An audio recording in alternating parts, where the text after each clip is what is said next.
Student, मई जून 2024 में जो रुक जाना नहीं का पेपर हुआ है 2024 में, उसका मैथ्स का पेपर का सॉल्यूशन आज हम लेकर आए हैं। ठीक है, तो स्टार्ट करते हैं। पेज फर्स्ट पे सिर्फ इंस्ट्रक्शन दिए, पेज नंबर 2 स्टार्ट करूँगा मैं। तो क्या है पेज 2 पर? तो बच्चों पेज 2 पर पहला जो क्वेश्चन है that is the choose the correct option. ठीक है, फर्स्ट क्वेश्चन है द HCF ऑफ 96 और 404। तो बच्चों HCF निकालना तो आप लोगों को आता ही है, इसलिए मैं बताऊंगा ही नहीं इसको करके। 4 आंसर होगा इसका। ठीक है ना। सेकेंड क्वेश्चन अच्छा है। If alpha and beta are the zeros of quadratic polynomial AX² plus BX plus C। अगर ये पॉलिनोमियल है और अल्फ़ा और बीटा इसके जीरोज़ हैं, तो अल्फ़ा प्लस बीटा जीरोज़ का सम क्या होता है? तो दैट इज़ -B/A। तो ये C ऑप्शन इसका सही होगा। नेक्स्ट क्वेश्चन है common difference of AP is. कोई AP है जिसका कॉमन डिफरेंस जो होता है, AP का कॉमन डिफरेंस पॉजिटिव हो सकता है, नेगेटिव हो सकता है, जीरो भी हो सकता है, यानी ऑल द 3। तो above 3 is the correct answer. तो D ऑप्शन सही है। अबव 3 मतलब ऊपर दिए तीनों ही सही आंसर होंगे। Fourth question, the distance between the point this and this, इन दोनों के बीच में डिस्टेंस का फॉर्मूला लगाना बच्चों। डिस्टेंस फॉर्मूला आपको याद ही होगा, √x2 - x1 यानी 8 - 0। देखो ये x1 y1 x2 y2, 8 - 0 8 का स्क्वायर, 6 - 0 6 का स्क्वायर, 8 का स्क्वायर 64, 6 का स्क्वायर 36, दोनों को जोड़े तो 100 रूट में आता है, तो बाहर आके वो बन जाता है 10। तो ऑप्शन बी इज करेक्ट। ठीक है, अगला क्वेश्चन है the shadow of a tree is 20√3 metre. कोई पेड़ है जिसकी शेडो जो है वो 20√3 मीटर है, और अगर height of tree is 20 metre और ट्री की हाइट 20 हो, तो बताना है कि एंगल ऑफ एलिवेशन कितना होगा सन का। तो बच्चों थोड़ा सा डायग्राम बना लेते हैं, बहुत सिंपल क्वेश्चन है। ये एक ट्री है जिसकी हाइट कितनी दी है बच्चों? 20 मीटर। अगर पेड़ ऐसा तो उसकी छाया ऐसी होगी, आप सभी जानते हैं इस चीज़ को। तो कि पेड़ ऐसा लगा तो उसकी छाया किधर आएगी? ऐसे ज़मीन पर आती यूँ। तो ये जो छाया है ये यहाँ से यहाँ तक, ये 20√3 है। तो ये कितना डिग्री एंगल है ये पता लगाने के लिए बहुत सिंपल तरीका होता है, tan थीटा। तो यहाँ थीटा एंगल है तो हमने लिखा tan थीटा बराबर क्या होता है? परपेंडिकुलर 20 अपॉन में बेस 20√3। 20 से कट जाएगा, तो tan थीटा बराबर 1/√3। 1/√3 10 में 1/√3 आता है 30 डिग्री पर। कितने पर आता है? 30 डिग्री पर। मतलब जब ये थीटा 30 होगा 10 के अंदर, तो इसका आंसर 1/√3। तो आंसर क्या हो गया आपका? के 30 degree. If an event can not occur, अगर कोई घटना, कोई इवेंट नहीं हो सकता है, तो उसकी प्रोबेबिलिटी होती है 0। वो इम्पॉसिबल इवेंट होता है। चलिए, इन्हीं चीज़ों को आप चाहो तो बच्चों हिंदी में भी देख सकते हो, है ना। HCF को तो हिंदी में HCF ही कहा जाता है। तो HCF कितना होगा? 4 ही होगा। इसका आंसर भी सी बता ही चुका हूँ मैं आपको। किसी समांतर श्रेणी का सार्वंतर तीनों हो सकता है, उपरोक्त तीनों। इन दोनों बिंदुओं के बीच की दूरी 10 है, और ये 30 डिग्री में आपको निकाल के दिखाई चुका हूँ। चलिए अगला क्वेश्चन देखते हैं। क्वेश्चन 2 है बच्चों, फिल इन द ब्लैंक्स। तो ये रहा पहला, रैखिक समीकरण AX + BY + C = 0 का आलेख मतलब इसका ग्राफ अगर बनाए तो क्या बनेगी? तो एक सरल रेखा बनेगी, मतलब सीधी लाइन बनेगी बच्चों। हमेशा जो लीनियर इक्वेशन होती है ना, ये लीनियर इक्वेशन है। ठीक है, लीनियर इक्वेशन का ग्राफ हमेशा क्या होता है? एक स्ट्रेट लाइन होता है। ठीक है,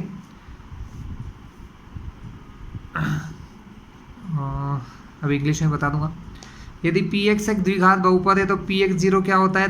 द्विघात समीकरण कहलाता है। क्या कहलाता है? अगर Px द्विघात बहुपद है तो उसके इस Px के बराबर में 0 रखने पर ये समीकरण बन जाता है। तो Px क्या होगा? द्विघात समीकरण होगा। 5, 10, 15 का 10वां जो पद होगा वो कितना होगा बच्चों? तो 10वां पद निकाल लीजिए। कैसे निकालते हैं बच्चों 10वां पद निकालने के लिए? वैसे तो आंसर 50 आएगा, साधारण तरीके से भी देखो। 5 × 5 5 2 जा 10, 10वें बार में क्या आएगा 5 10 जा 50। सिंपल तरीका ही बता देते हैं, 50 आंसर है इसका। सभी वर्ग क्या होते हैं, समरूप होते हैं बच्चों। कैसे होते हैं, समरूप होते हैं। स्पर्श बिंदु से जाने वाली त्रिज्या स्पर्श रेखा पर लंब होती है। ठीक है, तो बच्चों त्रिमात्रिका बराबर डैश प्लस 2, तो यहाँ पर आएगा बहुलक। बहुलक को इंग्लिश में मॉड कहते हैं। चलिए नेक्स्ट है, मतलब अब इंग्लिश मीडियम के बच्चे देख लें। The graph of linear equation, किसी भी लीनियर इक्वेशन का ग्राफ क्या होता है कि स्ट्रेट लाइन होती है। क्या होता है, एक स्ट्रेट लाइन होता है। द px, अगर px कोई क्वाड्रेटिक पॉलिनोमियल है तो px के आगे जीरो लगाने से वो क्वाड्रेटिक इक्वेशन बन जाएगा। मतलब यहाँ पर सिर्फ क्या आएगा, ये आएगा quadratic. The 10th term of AP, इस AP की 10 टर्म कितनी होगी, तो 50 होगी। ऑल स्क्वेयर्स आर सिमिलर, जितने भी स्क्वायर होते हैं बच्चों वो कैसे फिगर होते हैं, that are the similar figure. The radius passing through the point of contact is, the radius of passing is perpendicular. क्या कहना चाह रहा है बच्चों, the radius passing through the point of contact is perpendicular to the tangent. मतलब देखो मैं समझा दूं आपको, जिसको समझ नहीं आया, ये सर्कल है और ये टेंजेंट है। इस टेंजेंट के टचिंग पॉइंट को जो रेडियस मिलाती है वो इससे 90 डिग्री एंगल बनाती है और उस 90 डिग्री एंगल को अपन कहते हैं परपेंडिकुलर है। क्या है, परपेंडिकुलर है। 3 मीडियन बराबर मॉड प्लस 2 मीन, 3 मीडियन बराबर मॉड प्लस 2 मीन। चलिए नेक्स्ट क्वेश्चन देखते हैं, क्वेश्चन नंबर 3। स्टूडेंट्स ये आंसर किसी बच्चे ने लगाए हैं, कितने सही कितने गलत है अब चेक करते हैं। प्रत्येक परिमेय संख्या वास्तविक संख्या होती है, सत्य है, बिल्कुल ट्रू। ए और बी का समांतर माध्य यही है, ट्रू। समरूप त्रिभुजों के क्षेत्रफल सदैव बराबर होते हैं, क्रॉस, गलत। किसी बिंदु की y अक्ष से दूरी उस बिंदु का y निर्देशांक कहलाती है, गलत। x निर्देशांक होती है बच्चों। बेलन के आयतन का सूत्र यही होता है, बिल्कुल सही है। फॉर्मूले से इसलिए ज़्यादा समझा नहीं रहा हूँ। अर्धगोले का आयतन यही होता है, गलत। ठीक है, ये सही गलत बता दी मैंने। इंग्लिश मीडियम वाले, each rational number is real number, yes, her rational number एक रियल नंबर होता है। रियल नंबर के अंदर बहुत सारे प्रकार के नंबर होते हैं बच्चों, रेशनल, इरेशनल, नेचुरल, ये सब। ठीक है। The arithmetic mean of A and B, A और बी का अरिथमेटिक मीन यही होता है, बिल्कुल सही है। Area of similar triangles are always equal, wrong. The distance of point from Y axis is called X coordinate, यहाँ लिखा है वाई, मतलब ये गलत हो गया। Formula of volume of cylinder is this, बिल्कुल ट्रू, और ये फॉल्स है क्योंकि ये फॉर्मूला नहीं है। चलिए अगला क्वेश्चन देखिए students. So student 1 plus cot square theta is cosec square theta, पहले का आंसर ये रहा फर्स्ट। साइन 60 की वैल्यू होती है √3/2, ये cot theta is what, cos upon sine. Length of an arc of circle, circle की आर्क की लेंथ का फॉर्मूला होता है ये।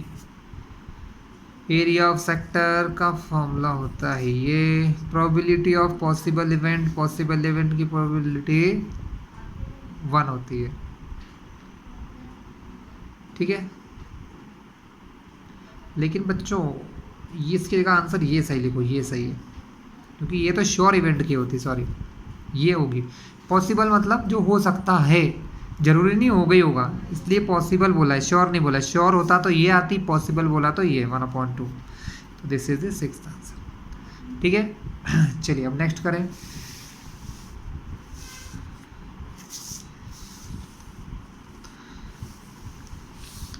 प्रत्येक वाक्य का एक वाक्य में द्विघात समीकरण ax + bx + c, इसका फॉर्मूला आप लोग को डिस्क्रिमिनेंट का फॉर्मूला लिखना है बच्चों, पहला क्वेश्चन दोनों का साथ ही बता रहा हूँ, यहाँ नीचे क्या लिखा है हिंदी इंग्लिश दोनों साथ समझ लो। Write the formula of discriminant, discriminant का फॉर्मूला लिखना है। आपका पॉलिनोमियल ये है ax² प्लस bx+c, तो बच्चों इसका आंसर यहाँ लिख रहा हूँ मैं आपको।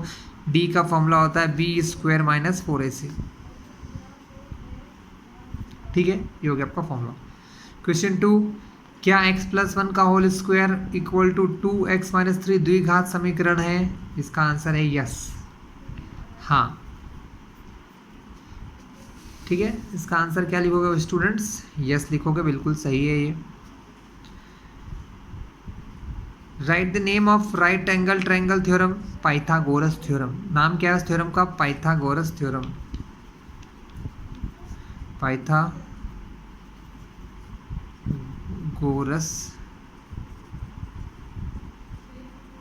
थ्योरम, ठीक है। तो write the distance of point X Y from origin, origin से डिस्टेंस का फॉर्मूला क्या होता है बच्चों? ओरिजिन से डिस्टेंस का फॉर्मूला ये होता है अंडर रूट के अंदर x² प्लस y²। ये क्वेश्चन को इधर देखोगे आप तो क्या होगा? मूल बिंदु की एक्स वाई से दूरी, मतलब मूल बिंदु यानी ओरिजिन, 0 0 से एक्स वाई की दूरी का फॉर्मूला जो मैंने लिखा वही होता है। वह रेखा क्या कहलाती है जो हमारी आंख से सीधे भूमि के समानांतर जाती है? Name the line passing through our eyes and parallel to the earth surface. तो स्टूडेंट हम इसको कहते हैं लाइन ऑफ साइट। तो स्टूडेंट क्या कहते हैं इसको? इसको कहते हैं line of sight as well as line of collimation. इसको हॉरिजॉन्टल लाइन भी कह सकते हो। इस लाइन ऑफ कॉलिमेशन की जगह किसी ने हॉरिजॉन्टल लाइन लिखा तो भी सही है। हिंदी में इसको कहते हैं दृष्टि रेखा तथा क्षैतिज रेखा, मतलब दृष्टि रेखा या फिर क्षैतिज रेखा, दोनों में से एक चीज़ है। क्षैतिज रेखा भी कह सकते हो, दृष्टि रेखा भी, लेकिन अकेली दृष्टि रेखा नहीं कह सकते, इसको ध्यान रखना। क्योंकि दृष्टि रेखा क्या होती है बच्चों, समझिए बात को, बहुत सिंपल सा तरीका है।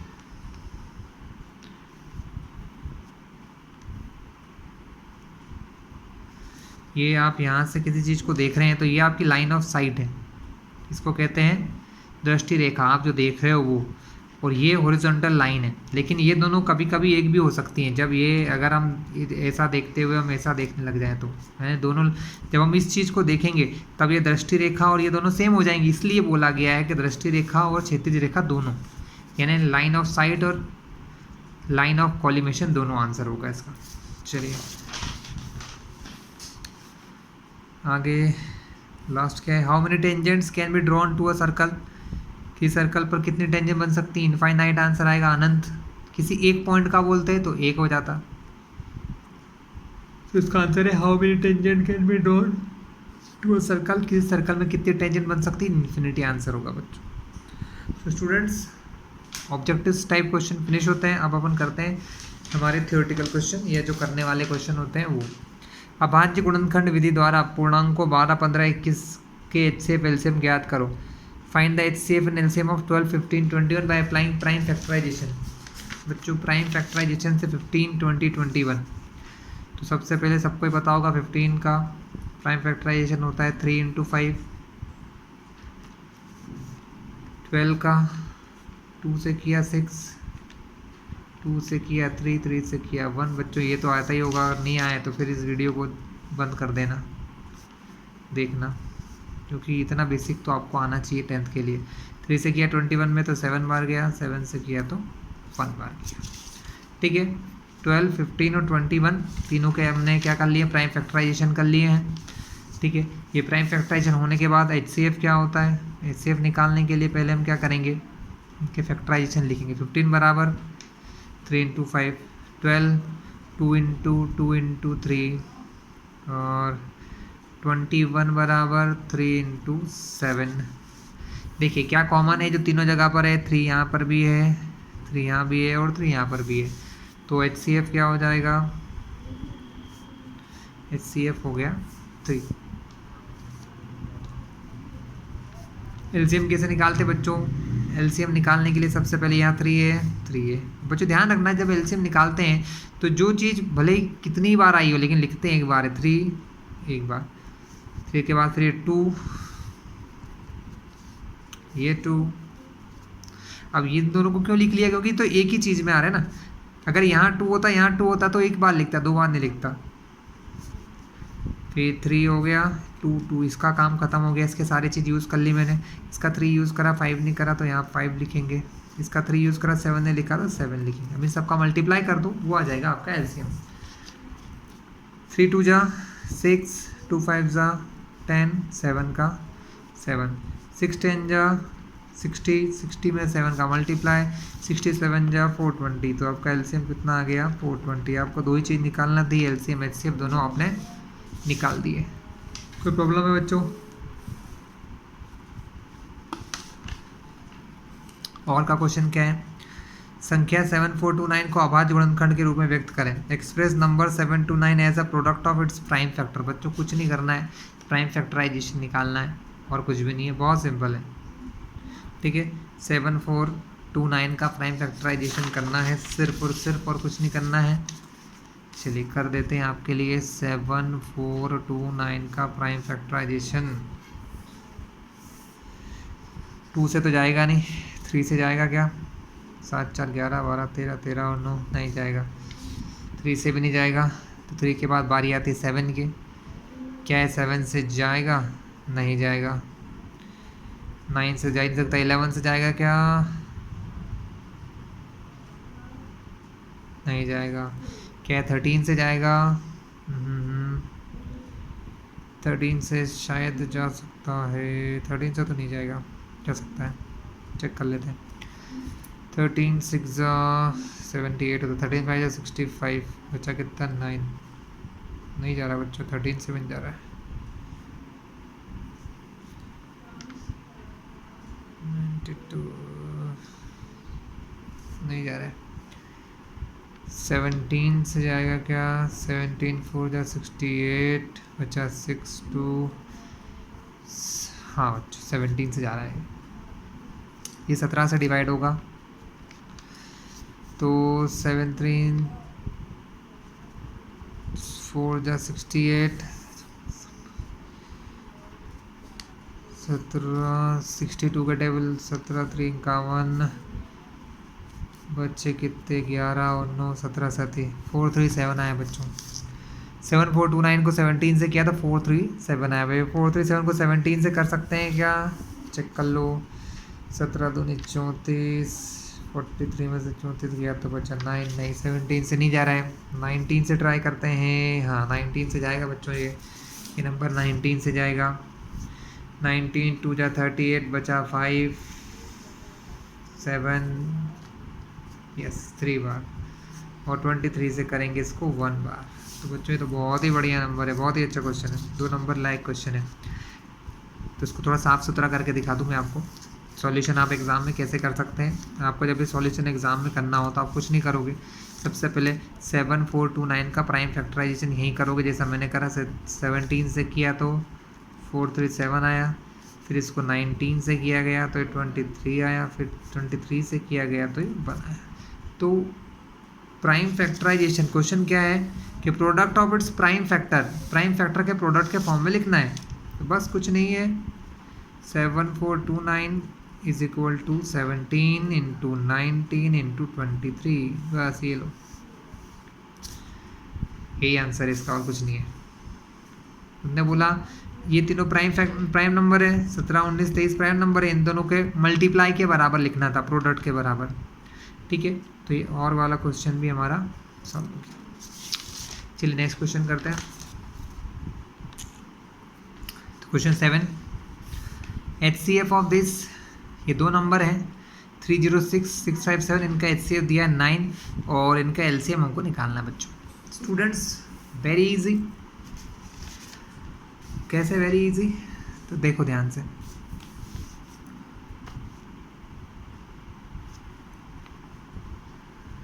क्वेश्चन का एक फॉर्मूला होता है, हम जानते हैं LCM इंटू HCF बराबर होता है प्रोडक्ट ऑफ 2 नंबर। ये सिर्फ 2 नंबर के लिए काम करता है बच्चे, ज़्यादा के लिए नहीं करता है, ध्यान रखना। ये फॉर्मूला सिर्फ 2 नंबर के लिए है। अगर 3 नंबर का LCM HCF निकालना हो तो अब ये फॉर्मूला मत लगा लेना। LCM इंटू HCF, LCM हमको पता लगाना है क्योंकि उनने बोला LCM ज्ञात करो या फाइंड LCM। HCF, इन दोनों का HCF 9 दिया तो HCF की जगह रख दिया मैंने 9 इंटू LCM बराबर प्रोडक्ट ऑफ टू नंबर, दोनों नंबर का मल्टीप्लाई 306 5 और 657। मुझे निकालना है LCM, 9 मल्टीप्लाई से चल जाएगा डिवाइड में, कहाँ जाएगा बच्चों, इसको यहाँ से हटाएंगे तो ये जाएगा डिवाइड में, तो यहाँ क्या बचेगा LCM बस 9 से डिवाइड कर दो, 9 1 जा 9 3 जा 27, बचेगा यहाँ से 3 और 6 36, 9 4 जा 36, तो 34 इंटू 657 कर लो मल्टीप्लाई, 657 इंटू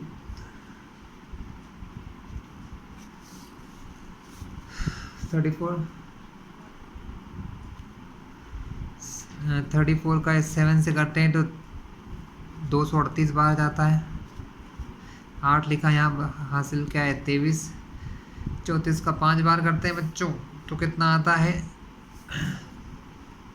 170, ठीक है। 170 में ये जोड़ेंगे दो तो 193 हो जाएगा, 193 का 3 लिखेंगे, 19 अभी भी कैरी में जाएगा, 34 6 का कितना होता है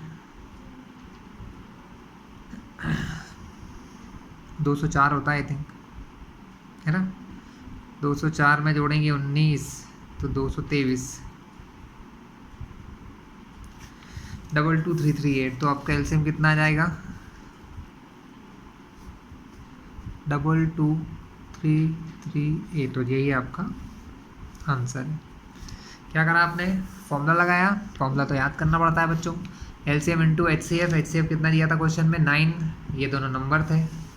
चलिए लगे तो फिर से रिमाइंड करके देखते हैं। अगला क्वेश्चन, पूर्णांक को 510 92 के HCF LCM ज्ञात कीजिए। बच्चों HCF LCM ज्ञात करना पीछे मैंने सिखाया क्वेश्चन में, सिखाया था ना, बस उसी तरीके से इनका भी कर लेना, तो ये नहीं करवा रहा हूँ मैं आपको, खुद से कर सकते हो इजीली।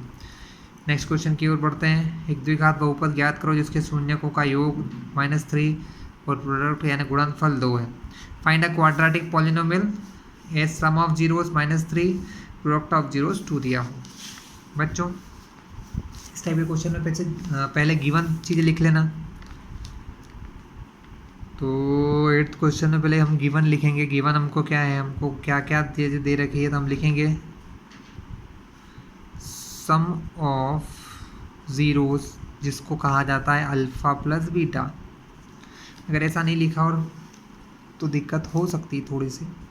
कितना दिया है, सम ऑफ जीरोस दिया है -3 और आपको और दिया है product of zeros. Hindi medium वाले इसको मूलों का योग कहेंगे और इसको कहेंगे मूलों का गुणनफल। Product of zeros alpha into beta, ये कितना दे रखा है देखते हैं, 2 दे रखा है बच्चों, 2 गिवन है, तो -3 और 2। अब हमको क्या निकालना है, पॉलिनोमियल। बच्चों पॉलिनोमियल को बोला जाता है P of x। P of x यानी पॉलिनोमियल।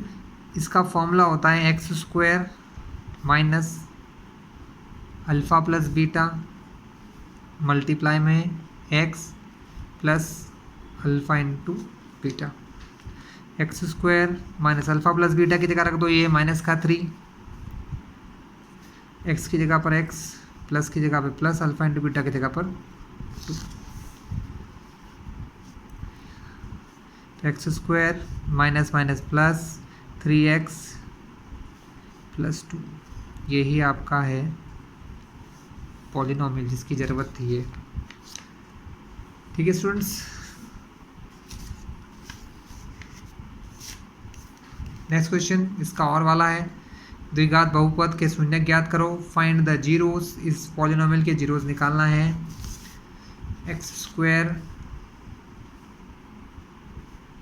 -2x -8 के क्या निकालना है स्टूडेंट्स, जीरोस फाइंड करना है। तो जीरोस कैसे निकालते हैं आप लोग आई थिंक जानते ही होंगे। जीरोस निकालने के लिए हम क्या करते हैं, पहले यहाँ जो लिखा है कुछ नहीं है तो 1, यहाँ लिखा है 8, इन दोनों का मल्टीप्लाई करते हैं। तो 1 और 8 का मल्टीप्लाई करने से आंसर कितना आता है बच्चों, 8 आ जाता है। अब इस 8 के प्रोडक्ट करना है अलग अलग। क्या क्या अलग अलग हो सकते हैं, तो इसके प्रोडक्ट हो सकते हैं 8 1 8, और 2 4 8, दो ही हो सकते हैं, एक इसका उल्टा भी होता है 4 2 और बात तो एक ही है। तो इन प्रोडक्ट में से किसको, अब इन दोनों को जोड़ने या घटाने से 2 आ रहा है क्या, या इन दोनों को जोड़ने घटाने से 2 आ रहा है, जो आए उसको लिखते हैं। 8 + 1 9, 8 में से 1 गया 7, क्या 2 आ रहा है, नहीं, तो हम इसका यूज़ नहीं करेंगे। 2 + 4, 4 में से 2 गया तो 2। स्टूडेंट बात ये होती है कि यहाँ जो दो प्रोडक्ट आते हैं, यहाँ पर जो दो नंबर आते हैं, इन दोनों को प्लस करने या माइनस करने से ये आना चाहिए, 2 आना चाहिए। तो 2 आ गया 4 में से 2 जाने पर, तो हम इस 2 की जगह पर कुछ ऐसे लिखेंगे कि 2 मतलब 2 की जगह लिख सकते हैं 4 - 2 के, 4 में से 2 जाएगा तो 2 ही आएगा, बात वही है, अभी भी लिखने का तरीका बदल दिया है। अब इसको करने से क्या होगा, अब हम इस ब्रैकेट को खोलेंगे, ये 4 बाहर आएगा, माइनस का है तो -4 और x इसके साथ जुड़ जाएगा, मतलब जुड़ने का मतलब उसके साथ लग जाएगा मल्टीप्लाई में। ये माइनस का 2 बाहर निकलेगा, minus minus plus 2x minus का 8। चलिए अब इन दोनों में से कुछ कॉमन लेना है और इन दोनों में से भी कुछ कॉमन लेना है। कॉमन क्या आएगा बच्चों, यहाँ पर x है, यहाँ पर भी x है, तो एक x कॉमन ले लो। इन दोनों में से x चला गया तो अंदर क्या बचेगा, जब भी कॉमन लेते हैं उसके तुरंत बाद ब्रैकेट लगा देते हैं। x 2 थे, एक चला गया, एक x बच गया, बीच में माइनस है, माइनस रहेगा। 4x में से x जाएगा तो बचेगा 4। 2x - 8, देखो यहाँ x तो कॉमन आने से रहा, पहले तो प्लस है तो प्लस लगा लो।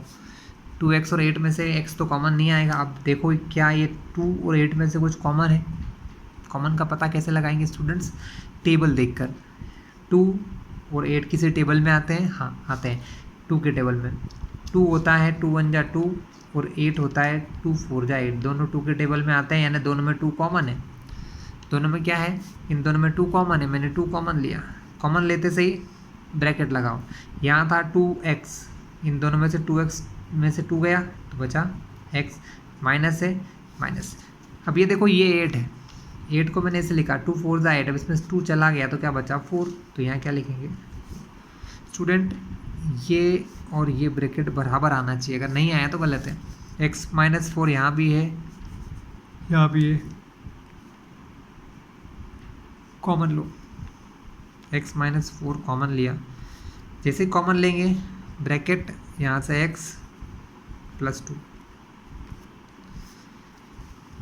हमको निकालना है जीरोस, हमने बोला है जीरोस या शून्यक निकाल दो। जीरो शून्यक निकालने का मतलब इसको अब जीरो के इक्वल रख दो, तो x - 4 = 0। x की वैल्यू निकालना है तो x को अकेला करो, अकेला करना मतलब यानी माइनस के 4 को हटाओ, माइनस का 4 इधर आएगा तो माइनस से क्या बनेगा प्लस, तो x = 4। उसी टाइप से x + 2 को 0 के इक्वल रखेंगे, तो x + 2 को 0 के इक्वल रखा, प्लस का 2 इधर गया तो -2, तो x के दोनों 0 आ गए, एक 4 और एक -2।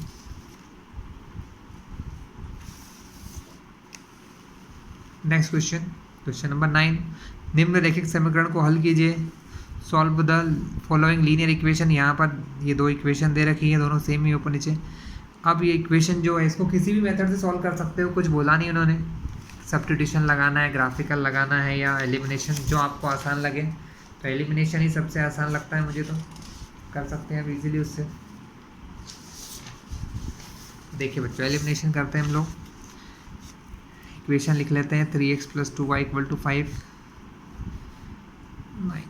3x + 2y = 5 और 2x - 3y = 7।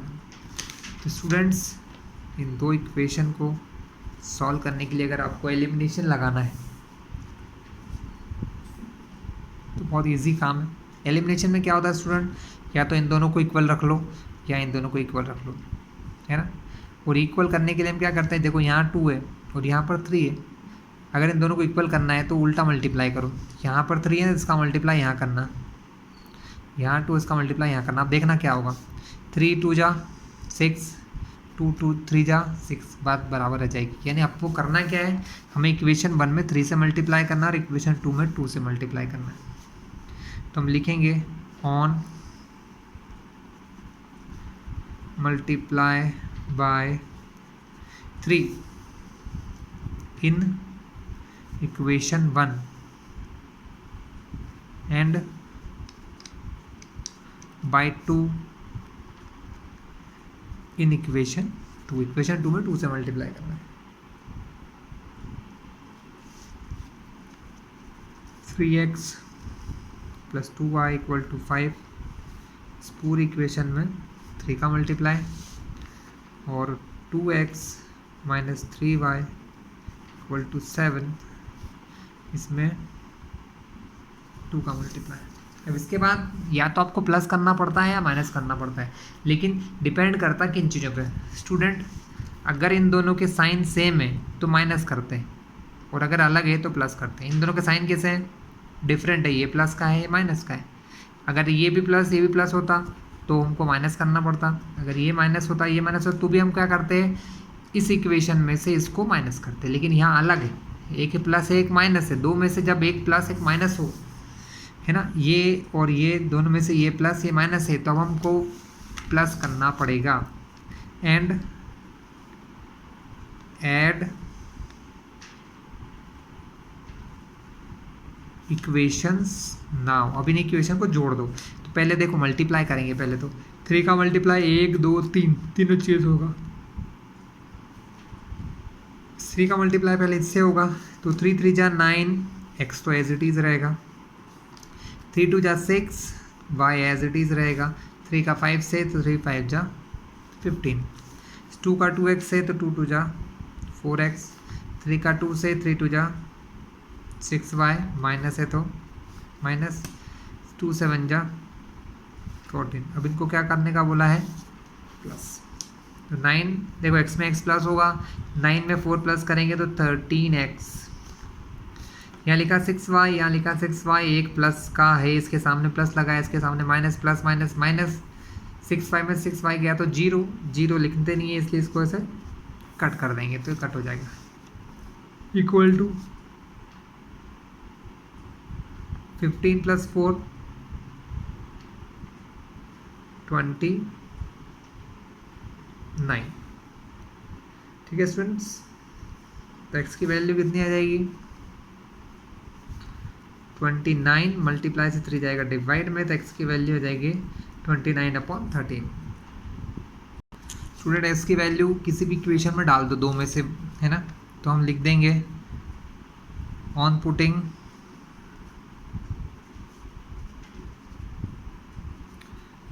Value of x in equation 2 में नहीं 1 में डालते हैं, 1 में डालते थे। इक्वेशन 1 क्या है?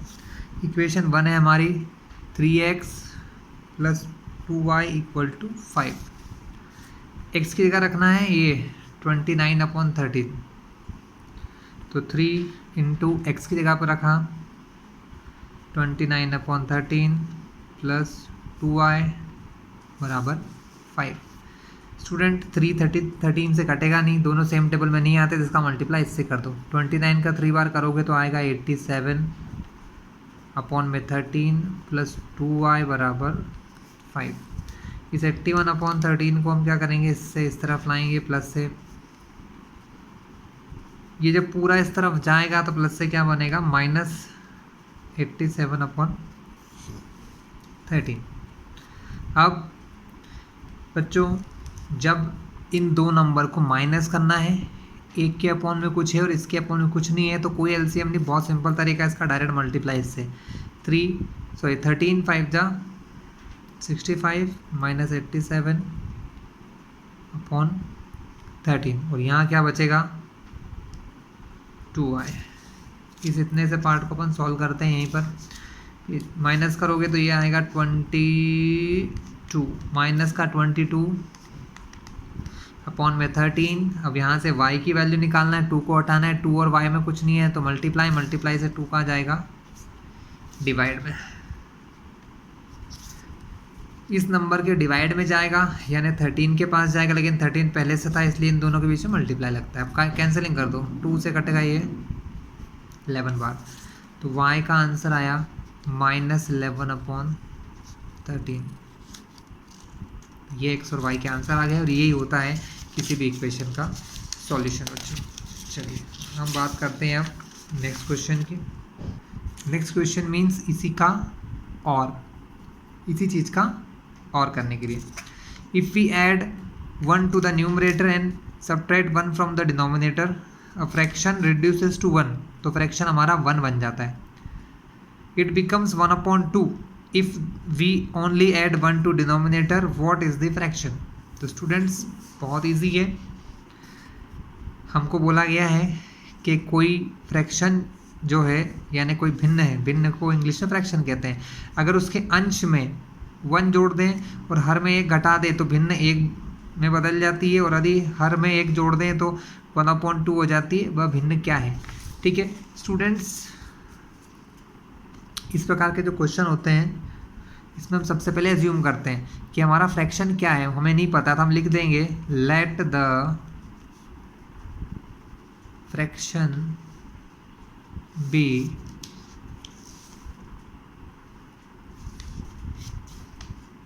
x/y। भाई फ्रैक्शन मतलब क्या?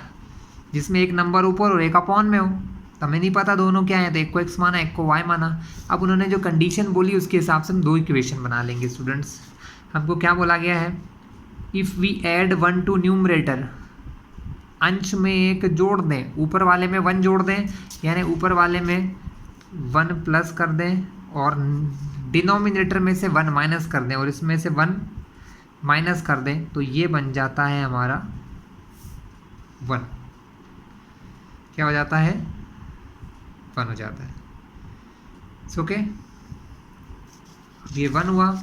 इस इक्वेशन को सॉल्व करना है हमको, इसकी वैल्यू निकाल लेंगे। स्टूडेंट्स इसको इजी करने का तरीका कैसे है, हमको इसको सिंपल करना है। सिंपल करना मतलब अपॉन में से इसको हटाएंगे, ये अपॉन से हटेगा तो इस तरफ जाएगा तो मल्टीप्लाई में, तो x + 1 = 1, ये हट रहा है तो यहाँ जाके इसके मल्टीप्लाई में जाएगा।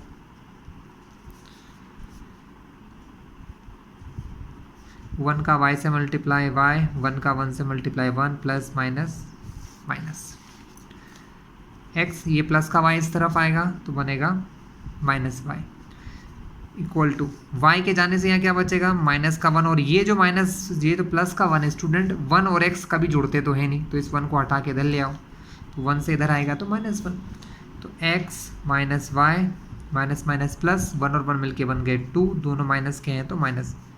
ये आपकी इक्वेशन बन गई। स्टूडेंट ऐसे ही एक और इक्वेशन हमको बनाना है दूसरे तरीके से। कैसे? जो उनने बोला है, यहाँ से यहाँ तक का बोला, हमारा काम हो गया। फिर इट बिकम्स 1/2, ये जो फ्रैक्शन है वो 1/2 बन जाएगा if we only add 1 to denominator, अगर हम डिनोमिनेटर में 1 जोड़े खाली और ऊपर कुछ ना करें, यानी अगर हम जो x/y है इसके अपॉन में 1 जोड़ दें तो ये बन जाएगा 1/2। ठीक है, अपॉन का 2 है। देखो अब इस प्रकार के क्वेश्चन को सिंपल करने के लिए क्रॉस मल्टीप्लाई होगा, यहाँ का अपॉन वाला इधर, यहाँ का अपॉन वाला इधर जाएगा, तो 2 का मल्टीप्लाई इस x से तो 2x, इस 1 का मल्टीप्लाई इधर करेंगे 1 × y + 1, तो 2x = y बन जा, y 1 बन जा 1, प्लस का y इधर आएगा तो क्या बनेगा, -y = 1। इक्वेशन 2 बच्चों, एक इक्वेशन ये रही, एक रही ये, इनको सॉल्व कर देंगे, है ना। मुझे तो आंसर दिख रहा है साफ साफ सामने ही। स्टूडेंट इन दोनों इक्वेशन को ध्यान से देखिए, मैं इस इक्वेशन 1 को यहीं लिख देता हूँ पास में, तो समझना आसान होगा। ये इक्वेशन, अब इन दोनों इक्वेशन को सॉल्व करना है। देखिए हमको सिर्फ x या y में से किसी को हटाना है। देखिए ये y है और ये y है, दोनों सेम है। अगर ये y से ये y कट जाए तो y और y हट जाएंगे, तो हम कुछ नहीं करेंगे, हम लिखेंगे on subtracting equation 1 from 2। Equation 2 में से, ये इक्वेशन 2 है, इसमें से इक्वेशन 1 को माइनस करना है। माइनस करने का मतलब, माइनस यहाँ लगाओ आगे, माइनस करने का मतलब होता है ये जो तीनों चीज़ें हैं 1 2 3, इन तीनों के साइन चेंज हो जाएंगे। साइन मतलब अभी ये कैसा है, प्लस का है, पता नहीं था क्योंकि इसके आगे कुछ नहीं मतलब प्लस, तो प्लस को गोला लगा के क्या कर दिया, माइनस। यानी ये क्या बताता है, पहले प्लस था, गोला लगाने से बन गया माइनस। ये माइनस है, इसको चेंज करा तो माइनस से प्लस, ये माइनस से plus, plus y minus y. जब भी दो चीज़ें बराबर हों, ये वाई दोनों बराबर हैं, एक है माइनस का एक है प्लस का, तो ये कट जाते हैं। कट का मतलब दोनों जीरो हो जाते हैं। 2x प्लस का x माइनस का, ये plus minus, plus minus minus, 2x में से 1x जाएगा तो बचेगा 1x, 1x को x कहते हैं। यहाँ पर 1 + 2 तो कितना आ गया 3, x बराबर 3। x का आंसर कितना आ गया स्टूडेंट? 3 हो गया। ओके, y का आंसर, ये x की वैल्यू इक्वेशन 1 या 2 में कहीं भी डाल दो, तो हम लिख देंगे on putting the value of x in equation 2 में करो यार, इजी रहेगा। इक्वेशन 2, हम इसको इक्वेशन 2 में डालेंगे, तो इक्वेशन 2 में डालते हैं, यही कर देता हूँ इतनी जगह में। इक्वेशन 2 में डालेंगे तो इक्वेशन 2 क्या है, चलो इक्वेशन 1 में डालते हैं, इजी पड़ेगा। x minus y equal to -2 था, x की जगह क्या रखना है 3 रखना है स्टूडेंट। क्या रखना है 3, क्योंकि x का आंसर क्या आया था, ये देखो 3 आंसर आया था। तो 3 माइनस वाई बराबर -2, इस 3 को हम इधर से इधर शिफ्ट करेंगे, तो ये यहाँ पर कैसा है प्लस का है। कैसे पता चला प्लस का है, क्योंकि इसके इधर देखो यहाँ कुछ है नहीं है ना, प्लस का 3 इधर जाएगा तो बचेगा माइनस, और यहाँ क्या बचेगा माइनस का y, तो माइनस वाई बराबर -5, माइनस से माइनस कैंसिल, तो y बराबर क्या आंसर आ गया 5। Students this is your solution, ये आपका सॉल्यूशन रहा। Let's look the another question. अगले क्वेश्चन पे चलते हैं, क्वेश्चन 10 पे।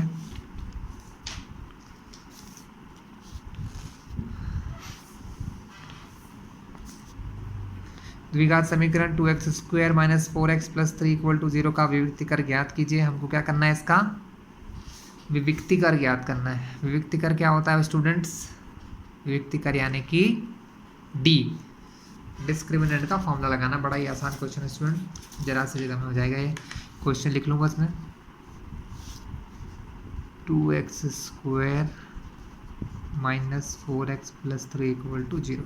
देखिए स्टूडेंट्स,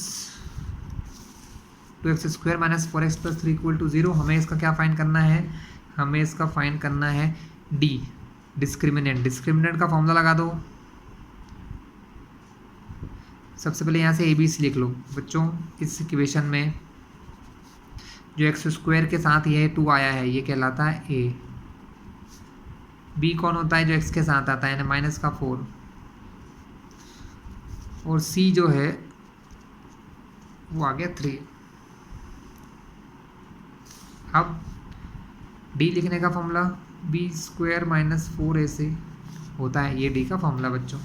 इस D की वैल्यू निकालना है, BAC हमारे पास ये रहे, तो D बराबर B² यानी कि -4 का स्क्वायर, और माइनस में 4 × A × C, सॉरी A की वैल्यू 2 है तो A की जगह रख दिया 2, तो D बराबर हो गया -4 का स्क्वायर, 4 का स्क्वायर 16, माइनस का भी स्क्वायर प्लस होता है, -4 × 2 = 8, 8 × 3 = 24, तो D की वैल्यू क्या हो गई 24 में से 3 गया तो बचा -8, तो ये आ गया आपका D। स्टूडेंट D की वैल्यू आ गई। सेम क्वेश्चन है, द्विघात समीकरण के मूलों की प्रकृति ज्ञात कीजिए। Find the nature of roots of the quadratic equation 2x² - 3x + 5, 2x² - 3x + 5। इसी को भी यहीं कर देता हूँ आपके लिए। और वाला है 2x² - 3x + 5 = 0। फिर से लिखो, A कितना है 2, B कितना है -3, C कितना है 5। पूरा काम वही करना है बच्चों, लास्ट में एक छोटा सा चेंज आएगा बस, और कुछ नहीं है, वही D निकालना है आपको। D का फॉर्मूला क्या होता है, B² - 4AC। D बराबर B का स्क्वायर यानी -3 का स्क्वायर -4 इंटू ए इंटू सी। क्वेश्चन तो सही लिखा है ना, नहीं तो पता चले गड़बड़ हो जाए। 2x² - 3x + 5। बढ़िया। तो अब डी 3 का स्क्वायर 9 माइनस माइनस प्लस 4 2 ज़ा 8 8 5 ज़ा 40। डी का आंसर आ गया -31 बच्चों। जब भी डी की वैल्यू माइनस आए तो रूट कैसे होते हैं? Not real. तो यहाँ आंसर क्या आएगा?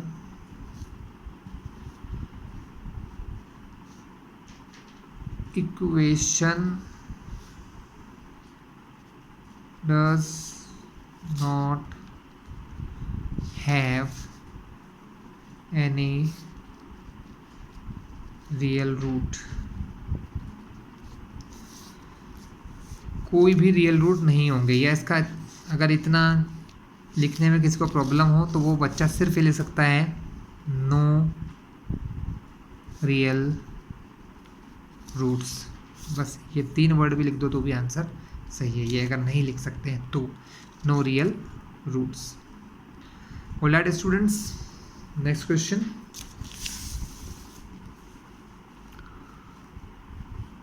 क्वेश्चन 11, 10 and 250, 10 और 250 के बीच 4 के कितने गुणज होंगे?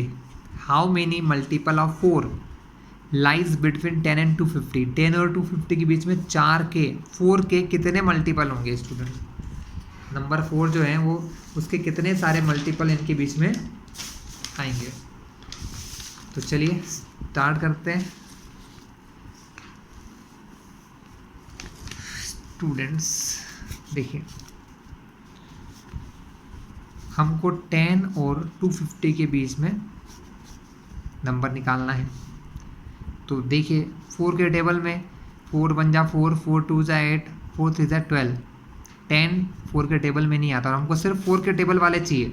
मल्टीपल या गुणज का मतलब जो 4 के टेबल में है। 4 के टेबल में क्या आता है?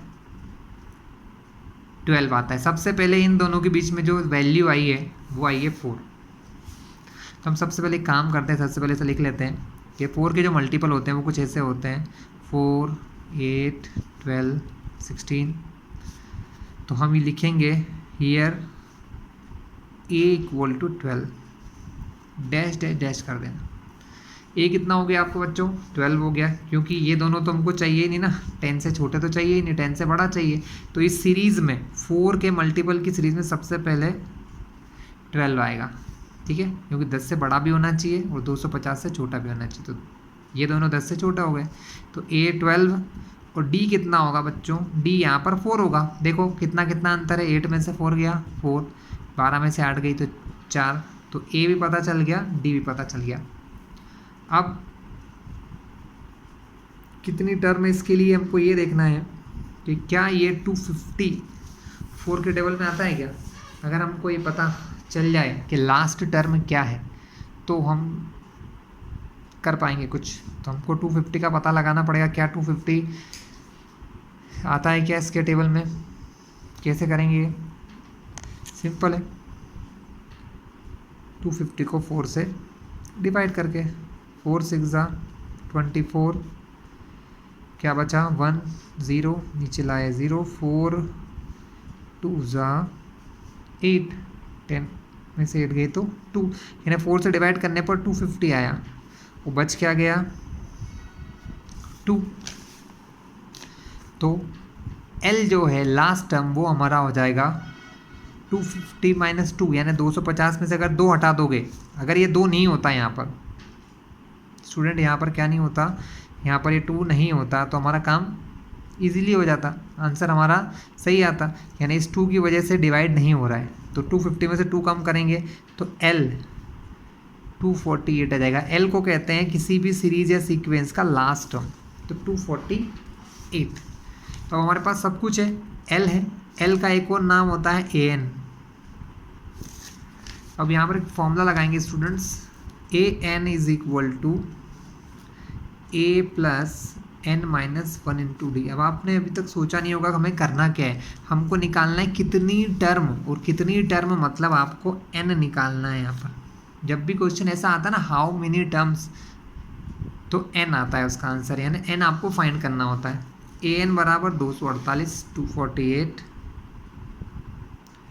इक्वल टू a कितना दिया है, a दिया है हमारा 12 प्लस n-1 d कितना दिया है 4।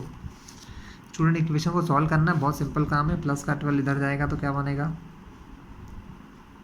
-12, तो यहाँ क्या बचेगा n-1 इंटू 4। इसमें से इसको माइनस करोगे तो 236, इस ब्रैकेट और इसके बीच में मल्टीप्लाई है तो इस 4 को हटाना तो पड़ेगा ही, तो ले जाओ मल्टीप्लाई से गया डिवाइड में, यहाँ बचा n-1, 4 से कट करा इसको तो 4 5 जा 20 59 है। अब यहाँ पर n-1 है, n की वैल्यू निकालना, -1 को हटाएंगे, माइनस का 1 इस तरफ आएगा तो माइनस से बचेगा +1, n बराबर आ गया 60। कितना आ गया स्टूडेंट्स, n बराबर 60। ओके, कितनी टर्म होगी तो आंसर होगा 60 मल्टीपल्स या 60 गुणज। ठीक है स्टूडेंट्स, क्या पूछा था, कितने गुणज होते हैं, तो आप लिखोगे 60 गुणज होते हैं। AP -5 -1 3 7 के प्रथम पद A और सारवंतर D लिखो। इसका A और D लिखना है सिर्फ आपको। कितना इजी क्वेश्चन है स्टूडेंट, इसका A और D बहुत ही आसान है। -5 -1 ये तो मैं यहीं कर देता हूँ, -5 -1 3 और 7। बच्चों ये सीरीज में जो सबसे पहले लिखा हो तो A आ गया, तो फर्स्ट टर्म तो हो गई A बराबर, फर्स्ट टर्म A बराबर आ गया -5, और D निकालने के लिए हमेशा हम लोग सेकेंड टर्म ये इसमें से माइनस करते हैं किसको, फर्स्ट टर्म को। फर्स्ट टर्म में ऑलरेडी माइनस है तो ब्रैकेट के अंदर लिख दो, तो D equal to minus minus plus, 5 में से 1 गया तो 4, D कितना आ गया 4। तो ये आ गया आपका सारवंतर यानी कॉमन डिफरेंस, और ये आ गई फर्स्ट टर्म। ठीक है, दोनों चीज़ें क्लियर हो गई। चलिए नेक्स्ट क्वेश्चन इज, स्टूडेंट हमारा क्वेश्चन नेक्स्ट है, द्विघात समीकरण x² + 7x + 10 के शून्यकों का योगफल गुणनफल ज्ञात कीजिए। बड़ा ही इजी क्वेश्चन है, और इसके और वाला तो और भी आसान है। चलिए तो करते हैं। तो स्टूडेंट क्या करना है, find the sum and product of zeros. वो पॉलिनोमियल ले रहा x² + 7x + 10। तो कैसे कर सकते हैं, बहुत इजी है बच्चों। सबसे पहले ABC लिख लो। A यहाँ पर क्या होता है, x² के साथ जो आता है कुछ नहीं है तो वो 1 है। B कितना है, B जो x के साथ आता है वो कुछ नहीं है तो यहाँ मतलब सॉरी वो है 7, और C कितना है हमारा 10 है। अब सम ऑफ जीरोस का सम,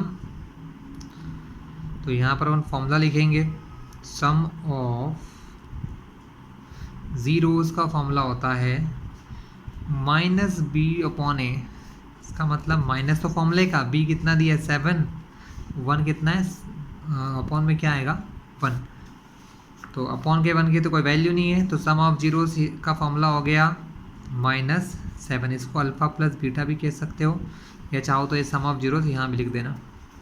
ठीक है, अब मैं आपको यहीं पर प्रोडक्ट ऑफ जीरोस बता दूं, तो प्रोडक्ट ऑफ जीरोस को कहते हैं अल्फ़ा इंटू बीटा, जो होता है C/a। तो C कितना है 10, A कितना है 1, तो ये आंसर हो गया आपका 10। ये लिख देना आप, प्रोडक्ट ऑफ जीरोस ये लिखा है, यही आंसर हो जाएगा। क्लियर है स्टूडेंट्स।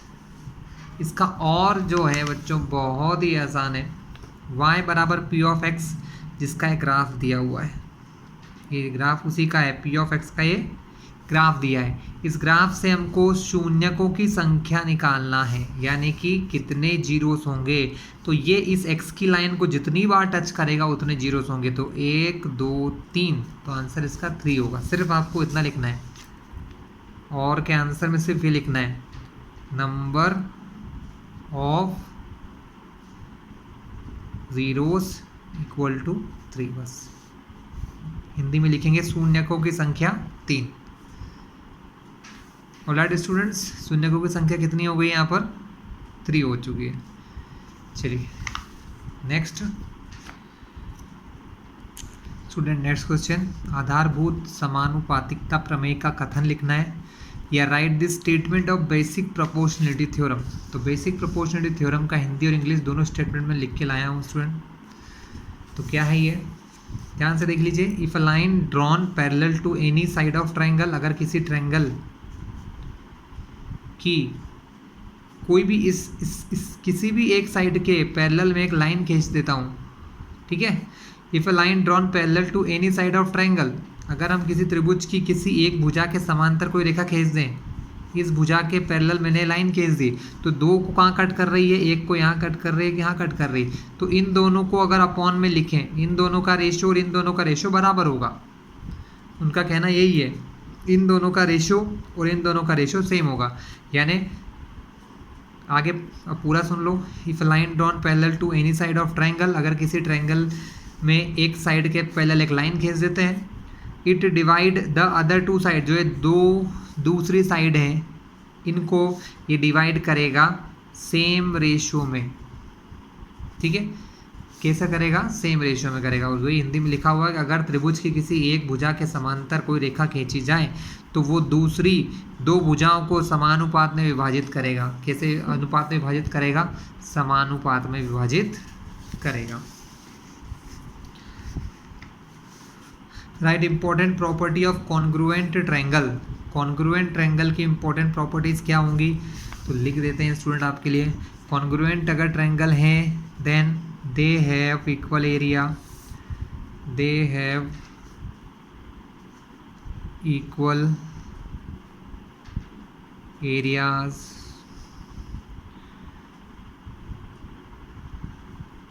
देयर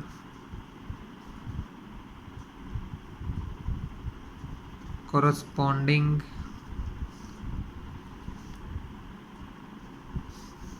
angles, राइटिंग मेरी ऐसी है बच्चों, their corresponding angles and sides, angle और साइड जो हैं वो कैसे होंगे, इक्वल होंगे। Their corresponding angles and sides, यहाँ आर आता, आर इक्वल, ये दो प्रॉपर्टी आप लिख लीजिए। मतलब हिंदी में क्या बोलेंगे कि दोनों त्रिभुजों का क्षेत्रफल समान होता है, दोनों त्रिभुजों की संगत भुजाएं और संगत कोण बराबर होते हैं, दोनों त्रिभुजों की संगत भुजाएं संगत कोण बराबर होते हैं। चलिए क्वेश्चन नंबर 14 से स्टार्ट करते हैं। क्वेश्चन 14 इज व्हाट, बिंदुओं 2, 3, -6, 8 के बीच की दूरी ज्ञात कीजिए। हमको इन दोनों पॉइंट के बीच की क्या निकालना है बच्चों, डिस्टेंस निकालना है। क्या निकालना है, डिस्टेंस निकालना है।